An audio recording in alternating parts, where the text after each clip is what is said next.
Assalamualaikum warahmatullahi wabarakatuh. Perkenalkan, nama saya Ega Febi Sinki, NPM 2014-42-000067 dari kelas 3 A2.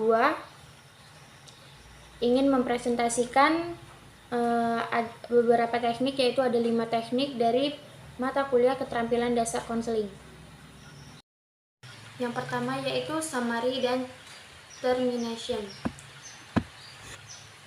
Yang A. Pengertian summary.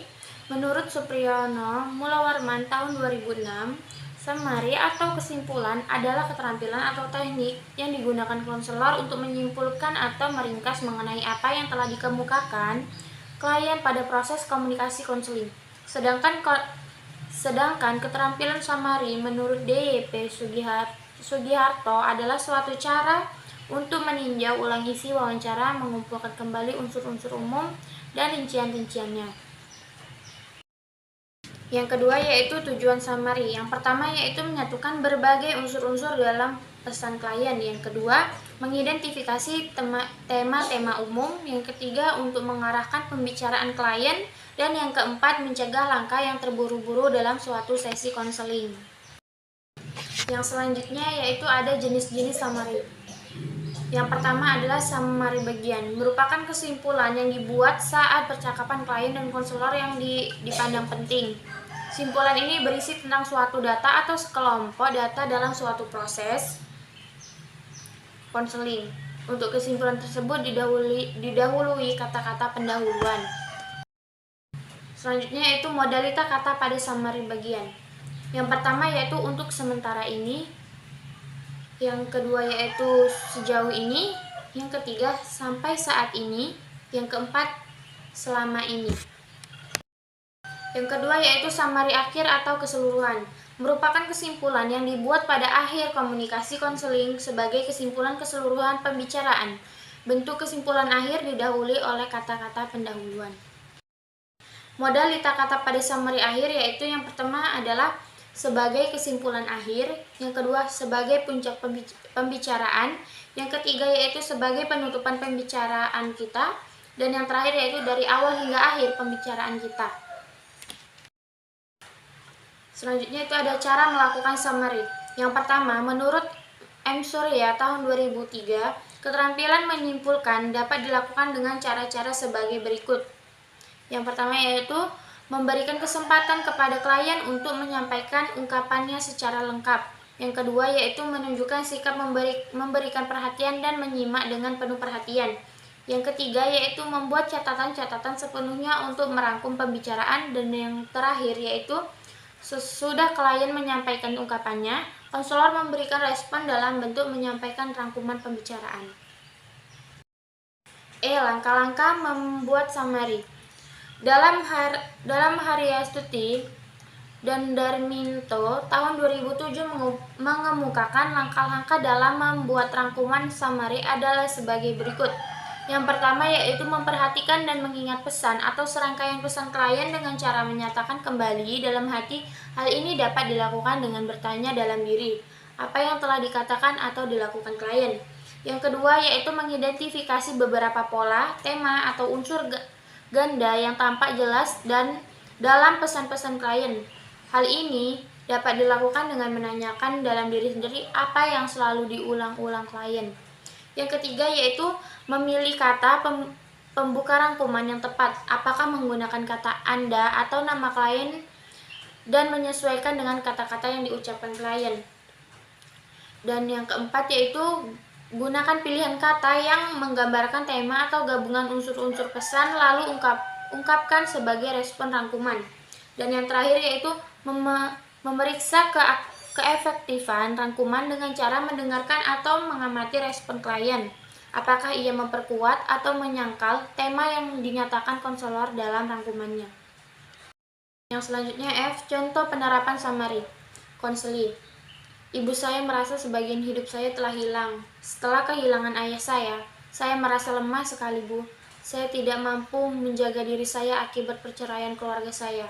Dulu ayah saya selalu memperhatikan saya, menyayangi saya. Sekarang dia pergi meninggalkan kami. Saya hampir tidak bisa tidur lama setiap malam. Konselor. Saya mengerti. Sampai saat ini dapat Ibu simpulkan bahwa kamu merasa kehilangan sosok ayah yang sangat perhatian terhadap kamu. Dan kamu begitu kecewa dengan perceraian orang tua kamu sekarang. Mari kita cari sama-sama yang dapat membantu kamu mengatasi masalah tersebut. Selanjutnya yaitu termination.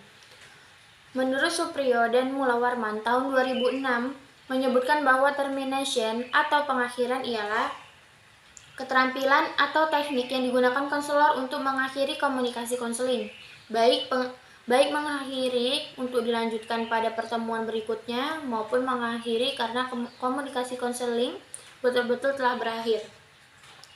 Sedangkan menurut Fauzan DKK tahun 2008 menjelaskan bahwa termination yaitu respon konselor untuk mengakhiri interview, baik mengakhiri untuk dilanjutkan pada sesi berikutnya maupun mengakhiri karena konseling betul-betul berakhir. Jadi bisa disimpulkan bahwa termination atau pengakhiran ialah keterampilan atau teknik yang digunakan konselor untuk mengakhiri komunikasi konseling, baik mengakhiri untuk dilanjutkan pada pertemuan berikutnya maupun mengakhiri karena komunikasi konseling betul-betul telah berakhir. Pada tahapan termination ini sebenarnya konselor bersama konseling menetapkan kesimpulan atas apa yang telah dihasilkan dalam proses konseling tersebut. Yang selanjutnya itu tujuan termination. Menurut Fauzan DKK 2008 mengemukakan tujuan dari termination yaitu yang pertama memiliki peta kognitif perjalanan konseling, yaitu apa dan bagaimana tahap-tahap yang telah dilalui dan apa yang merupakan tahap konseling mendatang. Yang kedua, mencapai pemahaman antara konselor dan konseli mengenai apa yang telah berhasil dicapai bersama dalam konseling. Yang ketiga, mengomunikasikan keperluan penyesuaian konseli terhadap pengambilan tanggung jawab sesuai konseling. Dan yang terakhir yaitu memelihara persepsi pantas konseli tentang penerimaan dan pemahaman konselor. Yang selanjutnya yaitu jenis-jenis termination. Yang pertama yaitu pengakhiran langsung murni, menunjuk pada verbalisasi konselor tersurat atau gamblang dengan menyebutkan akan diakhiri pertemuan konseling dalam bentuk kalimat singkat, cukup tegas, dan mengandalkan kaidah bahasa pragmatik. Kata inti pengakhiran yang sering digunakan yaitu kita menyudahi, kita akhiri, dan sebagainya. Contoh, karena waktu pertemuan telah habis, kita akhiri sekian dan saya mengharap kehadiran kamu untuk bahasan selanjutnya. Yang kedua, pengakhiran tidak langsung, nonverbal, verbal. Contoh, respon nonverbal ini misalnya seperti memandang jam dinding atau arloji, menata meja, mengamasi buku, sedangkan respon verbal biasanya ditumpangkan pada teknik lain. Misalnya, interpretasi, telah banyak yang kamu ungkap sehingga membuat kamu kelelahan. Apakah kamu bermaksud mengakhiri dulu pertemuan ini? Yang selanjutnya yaitu cara melakukan termination. Bramer tahun 1987 mengemukakan cara-cara mengakhiri konseling antara lain yang pertama, merujuk pada keterbatasan waktu yang telah disepakati bersama. Yang kedua, meringkas atau merangkum. Yang ketiga, merujuk pada waktu yang akan datang. Yang keempat, berdiri, dan yang kelima yaitu gerak isyarat halus. Selanjutnya yaitu contoh respon verbal dengan teknik perangkuman akhir. Dengan rampungnya semua yang ingin kamu ungkapkan dalam konseling hari ini, baik kamu ingat-ingat dan lakukan apa garis besar yang kita bicarakan tadi. Contoh respon verbal dengan pembatasan waktu atau time limit. Konselor, baiklah. Sekarang waktu telah menunjukkan pukul 9.30 waktu Indonesia Barat. Sesuai dengan kesepakatan kita di awal pertemuan tadi bahwa pertemuan kita ini hanya sampai pukul 9.30. Maka marilah kita akhiri pertemuan ini dan dapat kita lanjutkan minggu depan. Yang kedua yaitu teknik restatement dan reflection of feeling. Restatement Teknik dasar komunikasi dalam konseling yang berarti pengulangan pernyataan konseling. Restatement berbentuk pola respon untuk menanggapi pembicaraan dengan cara mengulang atau menyatakan kembali sebagian kata-kata yang dianggap penting yang telah diucapkan oleh konseling. Restatement menurut para ahli. Yang pertama, menurut Supriyono dan Mulawarman, restatement adalah teknik yang digunakan oleh konselor untuk mengulang atau menyatakan kembali pernyataan klien atau sebagian atau seluruhnya yang dianggap penting. Yang kedua yaitu menurut Lutfi dan Hidayah, restatement adalah pola respon atau teknik menanggapi pembicaraan dengan mengulang atau menyatakan kembali sebagian kata yang dianggap penting yang telah diucapkan pembicara. Yang selanjutnya yaitu tujuan restatement. Yang pertama, konseling memperoleh balikan bahwa konselor itu menangkap atau mendengarkan sesuai yang sesuai konseling ucapkan. Dan yang kedua yaitu mengarahkan pembicaraan lebih lanjut sesuai dengan yang diinginkan konselor. Tujuan dari teknik restatement yaitu yang pertama untuk mengecek persepsi konselor itu sendiri. Yang kedua yaitu menemukan inti dari masalah. Yang ketiga, memperjelas apa yang sebenarnya dirasakan klien. Yang keempat, yaitu untuk meyakinkan bahwa konselor mengerti apa yang digambarkan konseli. Yang kelima, mendorong klien agar lebih terbuka baik positif maupun negatif. Dan yang terakhir yaitu untuk merealisasikan komentar konseli dengan mengulang apa yang telah konseli katakan, lalu agar konselor lebih pede.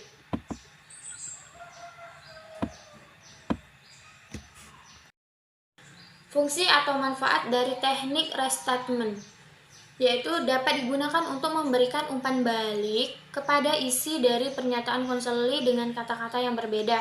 Teknik ini dapat digunakan pada sesi tengah, pada saat melakukan konseling atau kondisional, menyesuaikan ungkapan kata-kata dari klien. Lanjut lagi, cara melakukan restatement yaitu yang pertama, pengulangan harus sama persis dengan pernyataan klien, tidak boleh menambah atau menguranginya. Yang kedua, pengulangan apa adanya tanpa mengubah kata-katanya kecuali kata pengganti pelaku. Yang ketiga yaitu memilih pesan yang terpenting di antara sejumlah pesan yang ada. Dan yang terakhir, menggunakan nada dan irama serta intonasi yang berbeda. Selanjutnya itu pengertian reflection of feelings. Reflection of feelings adalah teknik yang digunakan konselor untuk menyatakan kembali pernyataan klien dengan kata-kata yang ada di balik atau di belakang pernyataan klien. Menurut Okun tahun 1987, teknik reflection of feeling ini memberikan sebuah fungsi untuk mendorong dan merupakan teknik yang paling efektif untuk digunakan pada fase awal dan pertengahan konseling. Selain itu, teknik reflection of feeling yang membantu memutuskan lingkaran neuritis yang sering dialami konseli dan juga menantang tiap-tiap konseli untuk mengambil tanggung jawab atas diri mereka sendiri. Manfaat dari penggunaan reflection of feeling yang pertama yaitu membantu individu untuk merasa dipahami secara mendalam. Yang kedua, konseli merasa bahwa perasaan menyebabkan tingkah laku. Yang ketiga, memutuskan evaluasi pada konseli. Yang keempat, memberi kekuatan untuk memilih. Yang kelima, memperjelas cara berpikir konseli. Dan yang terakhir yaitu menguji kedalaman motif-motif konseli. Hal-hal yang perlu diperhatikan dalam reflection of feeling menurut Brammer 1995 yaitu yang pertama menghindari stereotip. Yang kedua, memilih waktu yang tepat untuk merespon pernyataan konseli. Yang ketiga, menggunakan kata-kata perasaan yang melambangkan perasaan atau sikap konseli secara tepat. Dan yang terakhir yaitu menyesuaikan dengan bahasa yang digunakan dengan kondisi konseli. Adapun tujuan yang dilakukannya, refleksi perasaan. Yang pertama yaitu memperoleh kejelasan tentang perasaan konseli atau suatu peristiwa. Yang kedua yaitu konseli merasa dimengerti perasaannya. Yang ketiga, mengarahkan pembicaraan yang lebih dalam terkait perasaan konseli. Yang terakhir, mendorong dan merangsang klien agar dapat mengekspresikan bagaimana perasaan tentang situasi yang sedang dialami. Selanjutnya yaitu unsur-unsur respon. Yang pertama, kata-kata pemandu yang bersifat dugaan misalnya, sepertinya, nada-nadanya, tampaknya, rupa-rupanya, agaknya, dan sebagainya. Yang kedua yaitu pernyataan atas jenis perasaan tertentu yang dialami konseli. Yang ketiga, dapat mengekspresikan bagaimana perasaan tentang situasi yang sedang dialami. Selanjutnya yaitu aspek-aspek refleksi perasaan. Yang pertama, mengamati perilaku klien. Yang kedua, mendengarkan dengan baik. Yang ketiga, menghayati pesan yang dikomunikasikan klien. Yang keempat, mengenali perasaan-perasaan yang dikomunikasikan klien. Yang kelima, menyimpulkan perasaan yang sedang dialami. Dan yang terakhir, menyeleksi kata-kata yang tepat untuk melukiskan perasaan klien. Yang selanjutnya yaitu contoh refleksi perasaan konseli. Selama ini saya selalu disalah-salahkan. Saya sudah cukup mengalah, Bu. Tapi tetap saja dia tidak pernah peduli. Saya tidak mau kalau seperti ini terus. Konselor. Nada-nadanya kamu jengkel sama temanmu itu. Arah pembicaraan agar konseli mengungkapkan perasaannya lebih jauh. Teknik yang ketiga yaitu teknik interpretation dan confrontation. Yang pertama, pengertian teknik interpretation. Interpretasi merupakan suatu teknik menyampaikan arti dari pesan yang disampaikan oleh konseli. Dalam membuat interpretasi, konselor akan membuka suatu pandangan baru untuk menjelaskan mengenai sikap dan tingkah laku interpretasi, seperti mengajukan pertanyaan mengenai hipotesa, mengenai hubungan, atau mengenai arti suatu tingkah laku yang harus dipikirkan oleh konseli. Menurut beberapa ahli, Nida dan Taber tahun 1982 mengatakan bahwa menerjemahkan adalah proses untuk menghasilkan pidanan alami yang paling mendekati dari pesan bahasa sumber ke dalam bahasa penerima. Pertama pada tingkat makna dan kedua pada tingkat gaya. Yang kedua yaitu Simatupang tahun 2000 mengatakan bahwa menerjemahkan adalah mengalihkan makna yang terdapat dalam bahasa sumber ke dalam bahasa sasaran dan mewujudkan kembali di dalam bahasa sasaran dengan bentuk-bentuk yang sewajarnya mungkin menurut aturan-aturan yang berlaku. Dan yang ketiga itu Neumark tahun 1982 menyatakan bahwa terjemah merupakan keterampilan yang terdiri atas upaya mengganti pesan dan atau pernyataan tertulis dari satu bahasa dengan pesan dan atau pernyataan yang sama dalam bahasa lain. Selanjutnya yaitu tujuan teknik interpretation. Yang pertama yaitu mengenali konseli, memeriksa kembali tingkah laku mereka. Yang kedua, membantu konseli lebih memahami diri sendiri bila mana klien bersedia mempertimbangkannya dengan pikiran terbuka. Yang ketiga yaitu mengembangkan hubungan yang baik melalui pengomunikasian yang baik dan menyenangkan konseli. Yang keempat yaitu mengenali hubungan sebab akibat antara pernyataan dan perilaku eksplisit dan implisit. Yang kelima yaitu membantu konseli mengkaji tingkah laku dari sudut konselor. Dan yang terakhir yaitu memotivasi agar konseli mengubah pikiran atau perilaku yang tidak efektif. Di sini ada jenis-jenis teknik interpretation.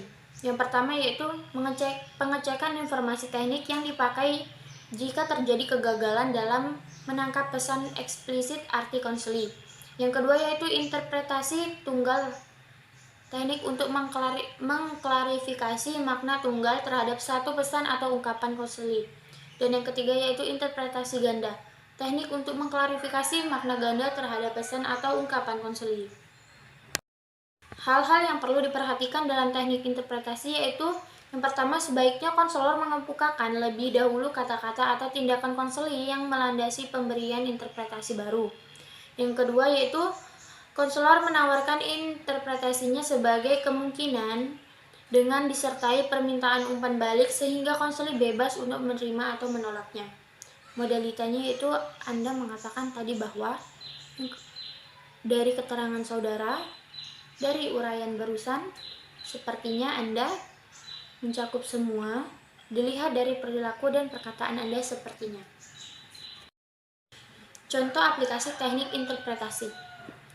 Konseli, Bapak saya bingung dengan keadaan saya. Saya berusaha menghemat keuangan, tapi setiap saya melihat ini, itu, saya jadi ingin memilikinya. Ya, jadi saya membelinya. Jadinya saya itu hampir setiap bulan kehabisan uang. Konselor, dari keterangan barusan, apakah kamu bermaksud mengatakan kalau kamu itu tidak bisa mengatur keuangan kamu sendiri? Interpretasi tunggal. Konseli, Bapak saya bingung. Setiap saya berusaha menghemat keuangan, tapi tidak tahu uang saya selalu habis dan saya tidak tahu uangnya saya gunakan untuk apa. Jadinya saya itu hampir setiap bulan kehabisan uang. Konselor, dari uraian barusan, kamu bermaksud mengatakan kalau kamu itu bermasalah dengan manajemen keuangan. Contoh interpretasi ganda. Konseli, Bapak, saya bingung. Setiap saya berusaha menghemat keuangan, tapi tidak tahu uang saya selalu habis. Dan saya tidak tahu uangnya saya gunakan untuk apa. Tapi yang saya ingat teman-teman yang membuat saya menjadi seperti ini. Jadinya saya hampir setiap bulan kehabisan uang. Konselor, dari keterangan saudara, kamu mengatakan pengeluaran boros itu selain karena kamu tidak bisa memanajemen keuangan, juga karena teman-teman kamu. Pengertian contoh confrontation atau pertentangan. Konfrontasi adalah keterampilan atau teknik yang digunakan oleh konselor yang menantang konseli karena adanya ketidaksesuaian yang terlihat dalam pernyataan dan tingkah laku konseli. Terjadi inkonsistensi antara perkataan dan perbuatan, ide awal dengan ide berikutnya. Konfrontasi ini sifatnya membantu klien atau konseli, bukan dimaksudkan untuk menyerang tetapi hanya dibatasi. Ada komentar-komentar khusus terhadap perilaku konseli yang tidak konsisten. Menurut beberapa ahli, Lehman Diniyah 2017, konfrontasi merupakan teknik yang menantang konseli untuk melihat adanya inkonsistensi antara perkataan dengan perilaku atau perbuatan atau bahasa badan, ide awal dengan ide berikutnya, senyum dengan kepedihan dan sebagainya. Menurut Retno Triharyastuti dan Eko Darmanto tahun 2007 mengemukakan bahwa konfrontasi merupakan suatu respon verbal yang digunakan oleh konselor untuk menyatakan adanya diskrepansi atau kesenjangan antara perasaan, pikiran, dan perilaku klien seperti yang tampak pada pesan-pesan yang dinyatakannya. Ketidaksesuaian itu terjadi karena yang pertama antara dua pernyataan. Konselor mengatakan dia sangat memperhatikan pacarnya, tapi dalam pernyataan lain dia malas menghubunginya. Yang kedua, antara apa yang dikatakan dengan apa yang dilakukan. Konselor mengatakan bahwa dia sangat minat mengambil tes pegawai, tapi dia tidak datang ke tempat tes tersebut. Yang ketiga yaitu antara pernyataan dengan tingkah laku nonverbal. Konselor mengatakan bahwa dia sangat senang bertemu pacarnya, tapi sewaktu bercerita, raut wajahnya itu sedih. Dan yang terakhir yaitu antara dua tingkah laku nonverbal. Kaki gemetar sedangkan bibir tersenyum. Tujuan dari teknik konfrontasi. Yang pertama yaitu mendorong konseling mengadakan penelitian diri secara jujur. Yang kedua yaitu membantu konseling menjadi lebih baik, menyadari kesenjangan atau ketidakselarasan dan di dalam pemikiran, perasaan, dan perilaku. Yang ketiga yaitu membuat konseling agar memiliki cara pandang yang baru yang mengarah pada tingkah laku baru. Selanjutnya itu yang perlu diperhatikan dalam teknik konfrontasi. Adanya kesenjangan yang diungkapkan oleh konselor. Yang kedua yaitu konselor telah memahami masalah konseling secara mendalam. Yang ketiga telah terbina keakraban antara konselor dan konseli secara mendalam. Yang keempat bertujuan meredakan ketegangan yang ada di dalam batin konseli. Yang kelima mendorong konseli mengadakan penelitian secara jujur. Dan yang terakhir yaitu meningkatkan potensi konseli. Macam-macam penggunaan teknik konfrontasi yang baik. Apa kabarnya hari ini? Oh, dalam keadaan baik-baik saja, Pak. Kamu katakan kamu baik-baik saja, tapi kamu kelihatan seperti ada sesuatu yang kurang beres. Inkonsistensi antara dua hal yang merupakan isi ucapan klien. Contoh yang pertama, klien: bagi saya, membicarakan setiap masalah kepada sahabat bukan merupakan hal yang penting, Pak. Konselor: kamu katakan bahwa nyatanya hal itu tidak penting bagi kamu, tetapi pada pertemuan yang lalu, kamu mengatakannya penting. Contoh kedua, konseli: menurut saya, jam istirahat pada jam sekolah ini bukan hal yang penting, karena hanya akan membuang waktu untuk belajar. Konselor: kamu katakan bahwa jam istirahat pada jam sekolah itu bukan hal yang penting. Saat ini, kamu mengatakannya bahwa hal ini sangat penting. Yang selanjutnya yaitu inkonsistensi antara apa yang ia inginkan dan apa yang nyatanya sedang ia lakukan. Contohnya yaitu konseli: Pak, tolong langsung beritahu saya apa yang harus saya lakukan. Tidak usah terlalu bertele-tele. Konselor: kamu katakan bahwa bertele-tele adalah suatu problem bagi kamu. Kamu ingin langsung ke pokok bahasan, tetapi saya tidak dapat menolong untuk memberitahukan kamu jika kamu terus-menerus bertele-tele dalam sesi ini di sini dari tadi. Teknik yang keempat yaitu rejection dan advice. Pengertian rejection. Rejection adalah keterampilan atau teknik yang digunakan konselor untuk melarang klien melakukan rencana yang akan membahayakan atau merugikan dirinya atau orang lain. Menurut Supriyono dan Mulawarman, tahun 2006, rejection adalah sebuah keterampilan atau teknik yang digunakan konselor untuk melarang klien melakukan rencana yang akan membahayakan atau merugikan dirinya ataupun orang lain. Penggunaan rejection ini bertujuan untuk mencegah klien bertindak yang merugikan dirinya. Selanjutnya yaitu tujuan rejection. Tujuan dari pemberian dan penolakan adalah: yang pertama adalah agar klien tidak melakukan rencana yang membahayakan dan merugikan dirinya sendiri. Yang kedua yaitu agar klien memikirkan kembali rencananya yang sudah diputuskan. Yang ketiga, agar klien tidak cepat mengambil keputusan yang salah serta membahayakan. Yang keempat, membuka wawasan konseli atau beberapa alternatif tindakan yang lebih menguntungkan. Dan yang terakhir, mendorong konseli menempuh tindakan lain sebagai pengganti tindakan yang merugikan. Adapun jenis-jenis rejection yang pertama yaitu penolakan secara halus dan penolakan secara terang-terangan atau langsung. Komponen rejection. Yang pertama yaitu kata-kata rujukan atau acuan berupa norma, nilai hukum, peraturan, pendapat, otoritas. Dan yang kedua yaitu kata inti larangan atau alternatif tindakan lain. Yang terakhir ada alasan atau rasional tindakan. Selanjutnya, waktu pemberian rejection. Rejection diberikan oleh konselor kepada klien ketika klien akan melakukan rencana yang akan membahayakan atau merugikan dirinya sendiri ataupun membahayakan atau merugikan orang lain. Contoh penolakan halus. Konseli: Pak, kemarin saya habis bertengkar dengan orang tua saya karena saya melawan kehendak orang tua saya. Saya berpikir di zaman modern ini bisa-bisanya orang tua saya ingin menjodohkan saya dengan laki-laki pilihan mereka. Padahal kan saya masih sekolah. Lagian saya juga sudah punya pendamping hidup pilihan saya sendiri. Ingin rasanya saya keluar dari rumah dan pergi dengan kekasih saya. Konselor pun menjawab: coba kamu pikir-pikir dulu dengan baik. Keputusan kamu ingin meninggalkan rumah setelah pertengkaran kamu dengan orang tua kamu terjadi. Contoh penolakan terang-terangan. Konseli: Pak, kemarin saya habis bertengkar dengan orang tua saya karena saya melawan kehendak orang tua saya. Saya berpikir di zaman yang modern ini bisa-bisanya orang tua saya mempunyai pikiran untuk menjodohkan saya dengan laki-laki pilihan mereka. Saya padahal masih ingin sekolah. Lagian pun saya juga sudah mempunyai calon pendamping hidup pilihan saya sendiri.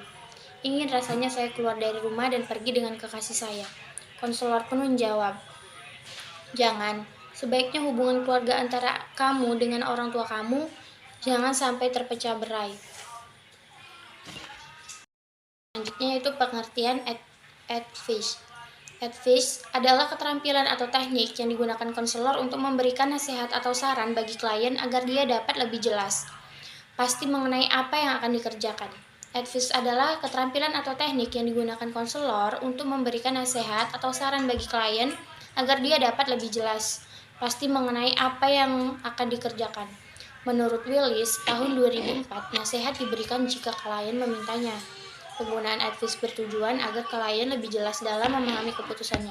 Secara umum, ada tiga jenis advice, yaitu advice langsung, advice persuasif, dan advice alternatif.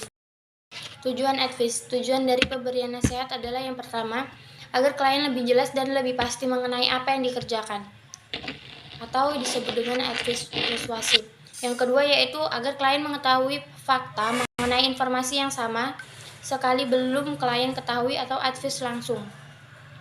Dan yang ketiga yaitu agar klien mengetahui kelebihan dan kekurangan setiap alternatif pilihan, atau advice alternatif. Yang selanjutnya yaitu komponen advice. Kata ganti orang atau konseli, pertimbangan kelebihan dan kekurangan, pilihan-pilihan dan alternatif, dan keputusan pilihan anjuran dan nasihat. Adapun waktu pemberian advice, yaitu nasihat biasanya baru diberikan dalam fase penyelesaian masalah. Bila seluk-beluk permasalahannya sudah jelas dan konselor pun yakin bahwa usul atau sarannya memang sesuai dengan keadaan konseli. Contoh advice. Contoh advice langsung. Konseli. Pak, saya sejak kecil ingin sekali kuliah di jurusan kedokteran. Tapi saya tidak tahu sama sekali syarat masuk jurusan kedokteran tersebut. Apakah Bapak mengetahui syarat-syarat masuk jurusan kedokteran dan juga universitas mana yang mestinya saya masuki tersebut? Konselor pun menjawab, sebetulnya saya kurang tahu mengenai syarat-syarat masuk jurusan kedokteran, tapi alangkah baiknya saudara mencarinya melalui situs internet yang ada. Contoh advice persuasif. Konseli. Pak, saya merasa malu sekali kepada orang tua, sebab saya masih belum bisa mencari uang sendiri. Saya ingin bekerja supaya bisa meringankan beban orang tua saya. Konselor.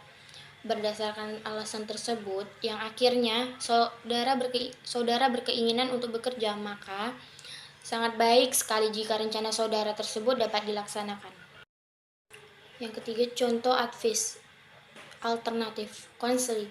Pak, saya bingung setelah kelulusan sekolah, nanti saya harus bekerja atau melanjutkan kuliah di perguruan tinggi. Saya bingung harus bagaimana. Konselor menjawab, baiklah, mari kita bahas bersama-sama. Apa keuntungan dan kerugian serta konsekuensinya apabila kamu nantinya memilih bekerja atau kuliah.